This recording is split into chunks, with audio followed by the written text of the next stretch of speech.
kids, get your popcorn now. Let me tell you the story of the space Viking, Thor Odinson. He was no ordinary man. He was a god. After saving planet Earth for the 500th time, Thor set off on a new journey. Well, he got in shape. He went from dad bod to god bod. And after all that, he reclaimed his title as the one and only Thor. Oh, spoke too soon. Jane?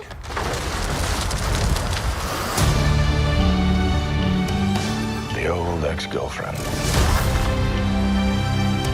What's it been, like 3, 4 years? 8 years, 7 months and 6 days, give or take. Am I, sensing feelings? Well, you're right.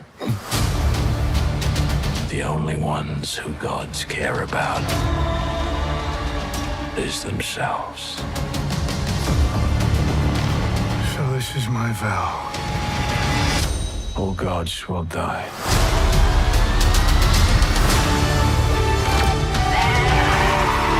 I just want to say that was very, very impressive what you did back there. He's just my first bad guy. You never forget your first. You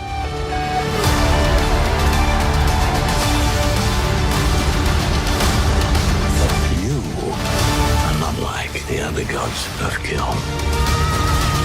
Because I have something worth fighting for.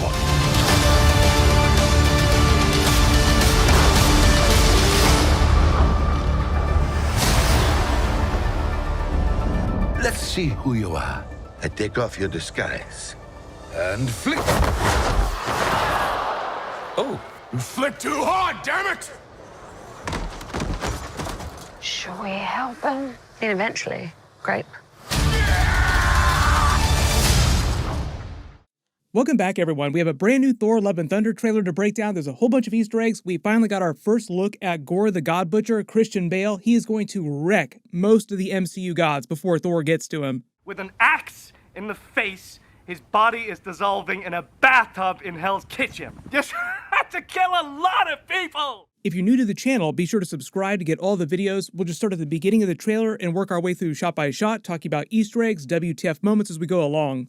They start with a brand new scene of Korg telling the story of Thor in his life to these small children, part of this blue alien race. They could be Centaurians. There aren't that many blue aliens besides Kree inside the MCU that we've seen so far, besides the Centaurians. That'd be Yondu's race. He's like the other blue-skinned alien that we know. He's wearing his brand new costume. You see in the background that giant tree that Thor's sitting under as he's trying to meditate about what he should do with his life. He's talking about being more peaceful, but really he's called to action because of what's happening with Gore the God Butcher. And they have the funny moment where they reveal him learning about Jane Foster's version of Thor and Mjolnir for the first time. Like, he's all happy to see it, and he's wearing his brand new helmet. The blue version of the costume is like the second upgrade that he gets. We see a couple different costumes that he gets throughout the trailer. He goes from the 80s looking Eric Masterson version of Thor with the jacket. It's like his Ravager's costume. He's called Ravager Thor when he wears this. He has like a Mjolnir inspired t-shirt. He has the gold boots from the classic Thor comics that we also see in the trailer when he's younger. He gets all swole again, but then he gets another costume upgrade, like he slams the hammer down like we saw during Ragnarok, changing the appearance of his costume. He goes to his second upgrade where he has the pelt on, but then when he sees Jane Foster Thor for the first time after he's gone back to New Asgard and he's wearing his second upgrade, the blue-looking Rune King Thor, like most powerful Thor upgrade costume. He's got a much bigger version of the helmet with the wings on, which is also a big comic book Easter egg. He just meant to look like the most powerful that Thor has ever become. Like, everybody gets costume upgrades in their movies, but they play the same Avengers Endgame joke that they did with Captain America, where he's like reaching for Mjolnir and you think that he's gonna take it, but then it goes to the other person. In this case, it just happens to be Jane Foster. He reclaimed his title as the one and only Thor. Oh, spoke too soon. Jane? It doesn't seem like they're modulating her voice at all, like she still speaks like Natalie Portman's character does in the other Thor movies. You may have realized that joke that he says about not having seen her in 8+ years is actually him talking about seeing her during the events of Thor the Dark World, but it was during the Avengers Endgame time heist. That's technically the most recent time he's seen her. The joke about saving planet Earth for the 500th time isn't meant to be a lie because he's over 1,500 years old, so he visited Earth many times before the events of the modern-day MCU movies. They have a much longer version of the workout montage with a couple different scenes of him losing all that weight from Avengers Endgame. It's the same version of the Guns N' Roses song from the first trailer, Sweet Child of Mine. They're using 80s music because it's an 80s inspired genre that they're going for in the movie. Like, that's why all the titles are inspired by the 80s Thor titles. That's why during the movie, he's wearing the Eric Masterson 80s looking costume for the Ravagers. All these people that he's fighting when he comes back to New Asgard is just a version of Gorr's army that he has working for him. Now, the weird thing that they do, though, when they reveal Jane Foster Thor, is that he goes from the old version of the upgraded costume to the brand newest blue-gold-looking costume when he's learning about Jane Foster Thor for the first time. Like, he sees Mjolnir in the old costume, but then when he's reacting to Jane Foster in the trailer, he's already gotten the costume upgrade. So there's some missing footage in here that we're not seeing, like something happens he does to upgrade his costume again, get even more power. But all this destruction behind them, all these burning buildings, this is all meant to be New Asgard. You see a version of Valkyrie riding on her horse in the sky. A lot of people asking if they're going to revive the Valkyries just in general at the end of this movie. It's always possible. They've also said that they've given Valkyrie some extra powers in this movie too, as she's become king of Asgard. You also see her using Zeus's lightning bolt when she's fighting Gorr at the end of the trailer, so I'll talk about that in a second too. They make all these jokes about remembering your first time, how it's so special, mostly talking about Jane Foster the first time he fell in love, but everybody knows what they're really talking about. This big hall that she crashes down into underground, where you see her looking around these giant heads, it looks like a bunch of dead gods.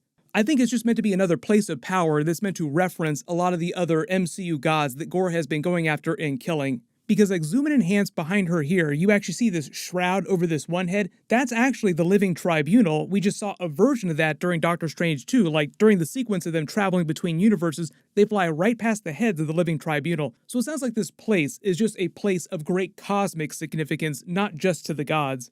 Like one of these heads is a skeletal looking head, so it's meant to represent gods of different aspects of creation and reality.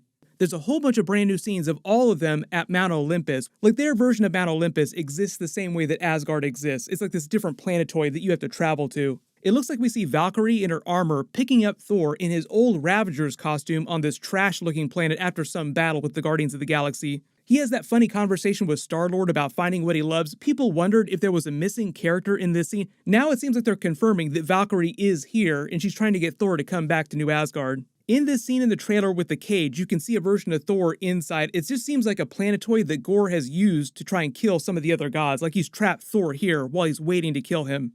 Then they finally reveal Christian Bale's Gorr the God Butcher with the version of CG that we're going to see during the movie and his version of the Necro Sword. So a lot of you asked about the Necro Sword. Is it going to be like the comics? Is it going to be any kind of null backstory? Because in the comics, they actually retconned the Necro Sword to be the primal symbiote, which wound up being a big Venom and Null Easter egg for the comics. I'm not expecting them to invoke the Null character, so I think it's just going to be a version of the Necro Sword, and it probably just winds up being a cosmic artifact that gives him the power he needs to kill gods. I am a little surprised that they didn't make him look like full Gorr in the comics, like they made his face look kind of like Christian Bale's face. He is meant to be part of a different race of people in the galaxy, but a lot of his story during the trailer is basically his comic book story. They're trying to be pretty authentic to that. He has a family who winds up dying this senseless death, and then when he learns of the true existence of his own people's gods and that they did nothing to stop it, he learns that most of the gods around the MCU are pretty lazy, don't really get involved with the affairs of man, don't care about their followers. So when he finds the Necro Sword, he goes on a quest to kill them all slowly. He goes full American Psycho on all the MCU gods. There were brief references to this during Moon Knight where they said two of the gods that were part of their pantheon, Khonshu's pantheon, had gone missing. That's because Gorr had been killing all the gods. Originally, there was going to be a deleted scene talking about Gorr the God Butcher during the Moon Knight finale, but just because of the release timing and them not being sure when the movies were going to come out, they just decided to get rid of that. You also notice one of the big changes here is that they actually bleed all the color out of the frame when you see a lot of these Gorr scenes. Like when Thor and Valkyrie and Jane Foster's Thor are fighting him, you see there's basically no color aside from their weapons in the trailer. It sounds like that's going to be involved with the power that he gets from the Necro Sword. Like something about the sword just bleeds all color out of reality. The scene with him seeing this giant, dead, rat-looking alien is actually one of his friends in the comics. It's right out of the comics. It's him witnessing Gorr's destruction. It's meant to be the god of this other race of people. So this is him just learning about what's happening with Gorr the God Butcher. But it sounds like, just like in the comics, in the trailer and the movie, Gorr will have already been busy killing gods for a long time when Thor learns about him for the first time. There's a bunch of scenes of Jane Foster's Thor and our Thor fighting Zeus's men. It just seems like it's this giant contest in this giant council of gods. In the comics, they actually call that the Godhead. It's basically meant to be an assembly of all the most powerful gods of the MCU. We just got a first look at Boss, the Panther Goddess, who's Black Panther's god, the god of Wakanda. It seems like this scene is happening in this giant arena here where all these people are assembled, and why would you do something like that? Like, you do this big build-up, they have this funny moment with Zeus making Thor all naked. This is probably happening before Gorr shows up and kills a bunch of these gods. Like, this probably turns into a giant kill box. Why would you bring all these gods together in the same place if not to make it easier to kill a lot of them? Zoom and enhance on the tattoo on Thor's back. This actually seems like a brand new thing. I think the idea with the tattoo is that it's just a pay memorial to his history, like all the great things that have happened to him, the big battles that he's participated in. Like, it's meant to be hardcore, but yes, you are seeing a version of Loki's horns as a tattoo on his back. So imagine how Loki, or the Loki variant from the Loki series, would feel about this when he sees Thor again. Like, wait, what? You got a tattoo of me on your back? We get a brief teaser for some of the powers of the Necro Sword. He smashes it into this planet here. You see all this energy arcing out from around it. They have this giant battle against him, and the whole thing with Valkyrie using Zeus's lightning bolt, I think, is because Zeus probably gets killed during the events of the movie. Like, they're portraying him in kind of a funny light because they're kind of buttering you up before he gets this big WTF ending when Gorr shows up. Because we're talking about Greek gods, it also seems like they're trying to make a Wonder Woman joke here because it looks like the ropes that he's whipping around are like Wonder Woman's lasso of truth rippling with energy. There's only a little bit of new footage with the Guardians of the Galaxy, but I think that's because they're focusing on all the brand new Gorr stuff and all the brand new stuff on Mount Olympus. But just in general, this trailer is meant to give you a much better idea of the story, which is basically the Gorr the God Butcher comic book story married with a lot of the Mighty Thor story from the comics with Jane Foster becoming a version of Thor. I'll do a couple of bonus videos about the bigger concepts, but if you have any questions about what's going on in the trailer or you spotted really big Easter eggs that I didn't talk about in my previous Thor trailer videos, just write them below in the comments. My full Obi-Wan Kenobi Episode 1 and Episode 2 video will be posting later this week. We're probably going to get a Mandalorian Season 3 trailer. There'll be a couple other big Star Wars trailers, so make sure you have alerts enabled for my channel so you don't miss those. Everyone click here for my other big Thor Love and Thunder trailer video, and click here for my brand new Black Panther 2 first look at Namor. Thank you so much for watching, everyone stay safe, and I'll see you guys in the next one.